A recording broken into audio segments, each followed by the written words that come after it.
Hello guys, welcome to our channel. இன்றைக்கி நம்ம என்ன பார்க்க போகிறோன்னா கார கோழி பணியாரமும் கார சட்னியும் தான் செய்ய போகிறோம். வாங்க எப்படி செய்யலான்னு பார்க்கலாம்.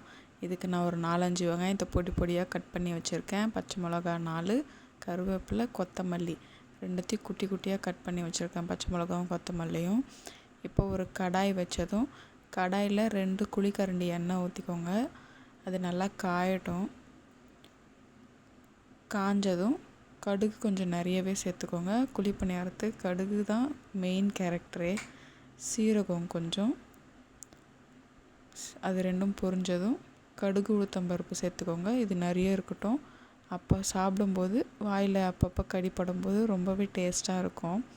பச்சை மிளகாய் சேர்த்து பொரிஞ்சதும் வெங்காயம், கொத்தமல்லி, கருவேப்பிலை 3த்தையும் ஒட்டுக்காக சேர்த்துக்கோங்க.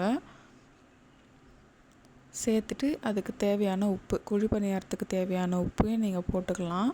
அப்புறம் பத்தலைன்னா கூட நம்ம டேஸ்ட் பார்த்துட்டு கொஞ்சம் அதுக்கப்புறமும் சேர்த்துக்கலாம். உப்பு சேர்த்துட்டு நல்லா வதக்கி விட்டுருங்க. ரொம்பலாம் வதங்க வேண்டாம், கண்ணாடி பதம் வந்தால் போதும். அந்த அளவுக்கு வதங்கினாலே குழி பணியாரத்துக்கு போதுமானது தான்.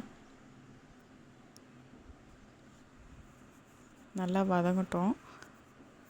நல்லா கண்ணாடி பதம் வந்ததும் ஸ்டவ் ஆஃப் பண்ணிவிட்டு நம்ம ஆல்ரெடி கலந்து வச்சுக்கோங்க மாவு, இட்லி மாவு.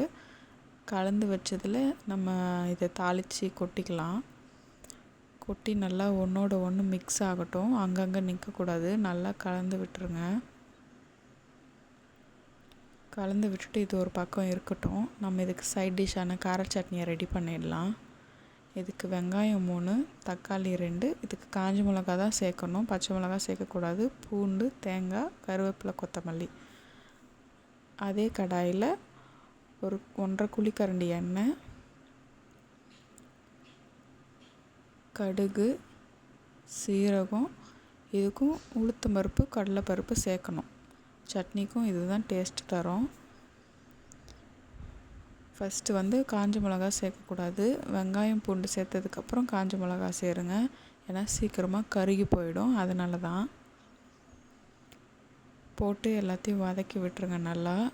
இதுவும் ரொம்பலாம் வதங்க வேண்டாம், லைட்டாக கண்ணாடி பதம் வந்தாலே போதுமானது தான். இது வதங்கினோடனே நம்ம கட் பண்ணி வச்சுருக்க தக்காளியை ஆட் பண்ணிக்கலாம். தக்காளி போட்டதும் சட்னிக்கு தேவையான உப்பு போட்டு நல்லா தக்காளியை வதக்கி விட்டுருங்க.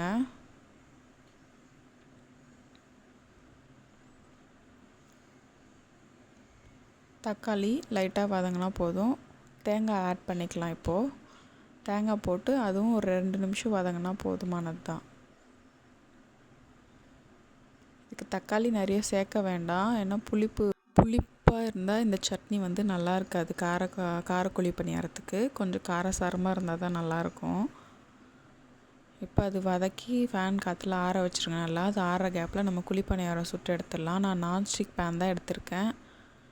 அதில் நல்லா 2 ட்ராப்ஸ் 3 ட்ராப்ஸ் நல்லா குழியில் ஒரு குழியில் 3 ட்ராப்ஸ் அந்த மாதிரி எண்ணெய் விட்டுட்டு நம்ம கலந்து வச்சுருக்க மாவு குழி நிரம்புற வரைக்கும் ஊற்றினா போதும். எக்ஸ்ட்ராலாம் ஊற்ற வேண்டாம். அதுக்கப்புறம் ரொம்ப பெருசாகி பக்கத்துலலாம் வந்துடும். குழி நிரம்புற அளவுக்கு ஊற்றினாலே போதுமானது தான்.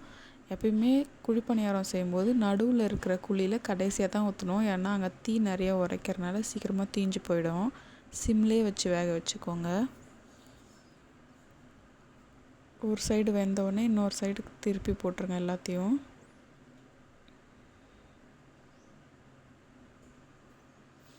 ஒன்று ஒன்றா திருப்பி போட்டதுக்கப்புறம் மறுபடியும் அது மேலே ஒரு 3 ட்ராப்ஸ் 4 ட்ராப்ஸ் ஆயில் விட்டுக்கோங்க. அப்போ தான் நல்லா சாஃப்டாக வரும். ஆயில் சேர்த்துட்டு மறுபடியும் சிம்லேயே வச்சு இன்னும் 5 to 10 minutes குக் பண்ணுங்கள்.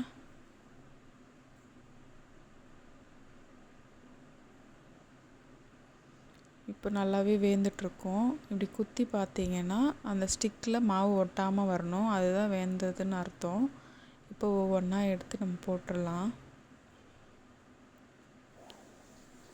இப்போ சட்னிக்கு நம்ம வதக்கி வச்சது நல்லாவே ஆறிட்டுருக்கோம். அதை ஜாரில் போட்டு நல்லா ஃபைனாக அரைச்சி எடுத்துக்கலாம். ரொம்பலாம் தண்ணி சேர்க்க வேண்டாம், ஒரு மீடியமாக சேர்த்து கொஞ்சம் கெட்டியாகவே இருந்தால் போதும் சட்னி. இப்போ சூப்பராக ரெண்டும் ரெடி ஆகிடுச்சு.